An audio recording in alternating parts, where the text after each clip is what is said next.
Estás viendo Entre Periodistas.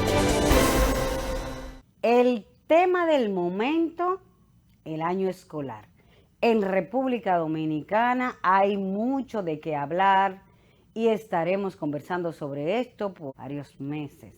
El año escolar comienza ahora en septiembre y hay muchas expectativas alrededor de este acontecimiento después de un año y medio de pandemia, de un año escolar irregular, de unas clases virtuales que todavía están en evaluación para observar sus resultados y que lo que hemos estado viendo hasta ahora ha sido que, aunque si bien avanzó y resolvió muchas cosas, no cumplió con las expectativas esperadas.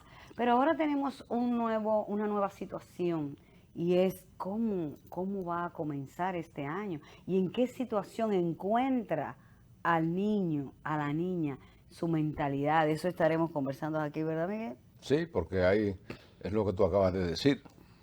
O sea, hemos pasado un año de educación predominantemente virtual, a distancia, por la pandemia, muy poco presencial, pero muy poco presencial. Y ese experimento ha puesto a mucha gente a pensar si acaso fue útil o no. De todas maneras, o sea, tratando de restablecer, digamos, el modelo tradicional de clases presenciales en el que los alumnos comparten y todo eso, las autoridades educativas han decidido que ahora en septiembre, después del 16, porque el 16 se inicia el año escolar para los docentes primero, se van a Una preparatoria ahí. y el 20 para el ingreso de los estudiantes. Que resulta que hay dos elementos gravitando sobre esta apertura. Primero, las advertencias que ya comienzan a hacer los miembros del Gabinete de Salud, la Vicepresidenta de la República y el Ministro de Salud Pública, a la franca. El país puede estar al borde de un cuarto rebrote en octubre, lo han dicho. La vacunación se ha ralentizado, es decir, no hemos podido lograr que los 5 y tantos millones que se vacunaron con la primera dosis lleguen a la segunda. Eso es una situación muy peligrosa, porque ya deberíamos estar vacunados ya a este momento más del 70% de la población y pasar a una tercera dosis.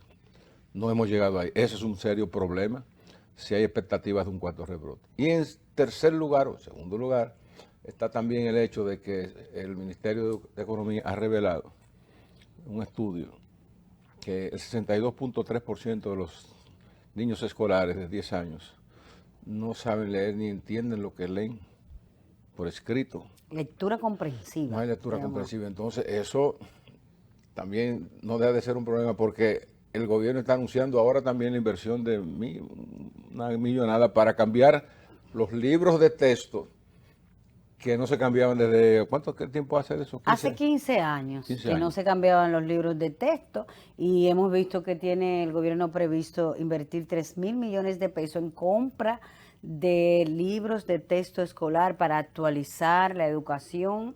¿Y cómo entonces van a... Para si que, tenemos ese porcentaje tan grande? Que no lee. Bueno, que no lee o no entiende lo que... Pero vamos a hacer ¿Qué el tendrán intento. estos libros? Vamos a hacer el intento, porque mira, lo que se está procurando, Miguel, es estar al nivel de la sociedad educativa iberoamericana, porque es que este país, el Caribe y esta República Dominicana ha quedado abajo. Tenemos en ese informe de economía que tú mencionaste, el 62% de los estudiantes no comprende nada. Lee, pero le pasa todo por encima, sí. Entonces, o sea, no es que 0, pero es que no entienden lo que tienen que leer. Entonces, por eso se queman a los exámenes, por eso les va mal, y eso influye mucho en la depresión y en que el niño no quiera ir a la escuela, porque cuando obtiene bajas calificaciones, entonces, mira, Miguel, ahí hay un problema serio. Pero desde hace tiempo, déjame decir. Todo el tiempo, porque cuando tú y yo hemos hablado, ¿te recuerdas? Sí. Tú me estabas recordando de que en un momento dado en la escuela, por ejemplo, ponían a los estudiantes al embotellamiento, o sea, es decir, apréndase de memoria esto y después luego usted lo recita y olvidaba todo. Se olvidaba todo. Entonces, luego vino un mecanismo, un cambio en los modelos de educación. Lectura interpretativa. Sí, que también te daban la opción, O sea, las materias ser más de respuestas espontáneo. múltiples Sí. te daban la opción de decir, bueno, frente a esta pregunta, te damos 4 respuestas. ¿Cuál usted cree que es la mejor? A mí me parece que eso en gran medida es bueno porque te pone al individuo a conectar lo que él percibe como respuesta y como solución Sí. y te da la respuesta. Pero si tú le dices en un examen, haga esto, como se hacían los exámenes tradicionalmente, el alumno lo completa, Y aprende. se va para su casa y no le dice, digo, sin el método múltiple, se va para su casa, el maestro dice, está mal, mal, mal, mal. Te dan el examen, pero no te dicen dónde estaba, por qué estuvo El mal. error. Entonces tampoco se aprende. Entonces, Sí. o sea, no puede ser una educación como coercitiva, que te digan, si tú no sabes leer eso, responder eso, ya tú te quemaste. El hecho es, Miguel, que el sistema educativo en este país ha tenido una evolución constante. Nosotros que fuimos estudiantes podemos medir cómo se educaba anteriormente y cómo ahora pudimos ver que era bien drástico, por lo que nos contan nuestros padres y abuelos, era bien drástico en la era de Trujillo, en la era de Lilis, la educación era muy drástica y el estudiante tenía que aprender por obligación lo que el profesor le manifestaba. Entonces, si no lo hacía, pagaba con golpes a la franca. O sea, si no entendía, pues le daban reglazos, lo ponían de Y no hay castigo, mala nota también. lo maltrataban. Entonces, En conducta. diríamos que posteriormente de Balaguer hacia acá, entonces la educación era un poquito fuerte todavía, pero poco a poco fue eliminándose el sistema de dar reglazos cuando el estudiante no sabía la clase. Pero vino el embotellamiento, como tú dices, que tenías que pararte y saberlo todo en la cabeza. Sí. Después se demostró que el estudiante olvidaba esto y entonces vino la selección múltiple, donde el estudiante podía, al seleccionar, aprender lo que no se sabía o coincidir o darse cuenta cuál era la respuesta adecuada. Posteriormente, ya en estos últimos 10, 15 años, pues entonces con la era de la virtualidad, Miguel, y la tecnología, el sistema ha cambiado y entonces esos libros de cuento que leían los estudiantes, ese Quijote de la Mancha, No, la lo leí. Ilíada y la Odisea que nosotros estudiamos con esos libros, que teníamos que leerlo y aprenderlo, e interpretarlo y pararnos en el aula a decir qué entendimos de esa obra.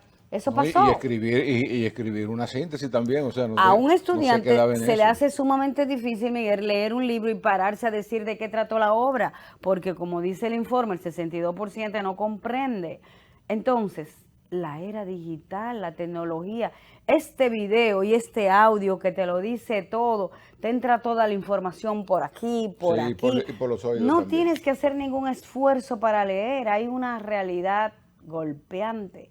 Y es que los niños de este tiempo, los que tienen 5 años, 10 años, hasta 15 diríamos, se les hace difícil leer porque es que no la internet todo es corto, una frasecita corta, los padres ya usan frasecitas cortas para dirigirse a los niños, ya no los sientan en la sillita y dicen, mira, te voy a explicar esto así, así, así, no, ya con una sola palabra basta. Entonces, la educación tiene que cambiar y me parece bien, aunque se va a gastar 3.000 millones de pesos en el cambio de libros, me parece bien que se cambie porque tiene que adaptarse a este tiempo y Ahora, más después también, de la pandemia. ok, pero también vamos a un escenario posible. Muy bien, vamos a tratar de resolver en la medida de lo posible con los maestros que hay, que se baje ese nivel de incomprensión crítico del estudiantado de primaria, o de inicial o primaria.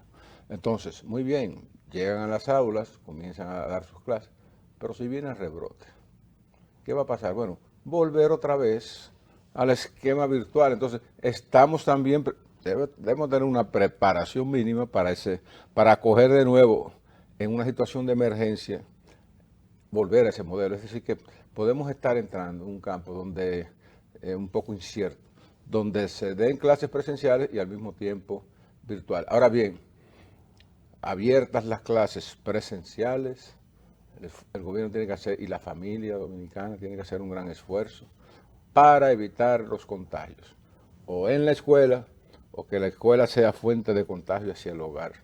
Es decir, los niños de 12 años en adelante ya serán vacunados. Pero ya en otros países se está pensando extender la vacunación a menores de 12 años. Yo creo que tarde o temprano, vamos a tener que considerar la inoculación de ese segmento de la población muy grande. Son más de 2 millones de estudiantes que van a las escuelas. O sea, si los conserjes, los que trabajan ahí no están vacunados, si no usan las mascarillas, eso va a ser un problema. O sea, eso va a ser porque en la escuela, los muchachos cuando vuelvan a las clases van a sentir que volvieron a las clases del 19, al ambiente de guardia, vamos a jugar y todo eso. No van a tomar muy en cuenta las mascarillas. Es más, las mascarillas serán repudiadas porque ya la usaron mucho. Que ya está cansada. Van a sentir que las escuelas ya esto es libre porque esto es un espacio abierto. Hay que tener mucho cuidado. Sí, pero mira, la comunidad médica, Miguel, está proponiendo que los padres de los niños y los conserjes, los maestros, todos tengan su tarjeta de vacuna. Que todo el que tenga un niño en edad de escolar tiene que tener su tarjeta de vacuna. No se acepta un estudiante si sus familiares no están vacunados, o por lo menos donde ellos viven, para garantizar este tema, por lo que tú decías, que es que van a volver a antes del 2019, donde todo estaba normal. Entonces, eso hay que garantizarlo. Sí, pero también hay que tomar en cuenta que aún, se están dando muchos casos, aún con personas vacunadas con la doble dosis, pueden ser susceptibles de contagio, aunque no sea un síntoma muy grave, ni lo lleve a la muerte, pero pueden contagiarse. Entonces, un muchacho en la escuela, que tú no sabes de dónde viene, se contagia con otro, que a veces son asintomáticos. Sí. Te lleva sin querer el virus a la casa y cuando viene a ver está el abuelito que está muy quitado de bulla, el padre y todo. Pero es una cadena. No hay que ser tan pesimista, pero hay que ser realistas. Hay que ver que todavía no dominamos la pandemia, aunque esté aparentemente aplanada. ¿Por qué? Porque este coronavirus muta mucho. Lo están diciendo. Y puede variar. Mucho. Entonces, cada vez que muta, puede producir esas mutaciones variantes más peligrosas que las anteriores. Sí. Y si salen más fortalecidas, ¿qué hacen? Que la eficacia de una vacuna disminuya. Ya de hecho, ya están informando que muchas vacunas que tenían un umbral de protección de inmunidad de 85 y 90, ya solamente lo están teniendo en 60. Por el efecto de este cambio, estas mutaciones de la pandemia. Bueno, hay que tomar todas las precauciones, habidas y por haber. Bueno, esperemos que pueda equilibrarse la situación ante esta realidad de salud que puede empeorar y ante esta realidad de que ya se va a experimentar con la escuela presencial en vista de que la virtual no dio los resultados esperados, aunque sí se puede reconocer que los esfuerzos fueron válidos y fue un buen ensayo para la próxima vez que quede mucho mejor. Nosotros aquí seguimos con más Entre Periodistas.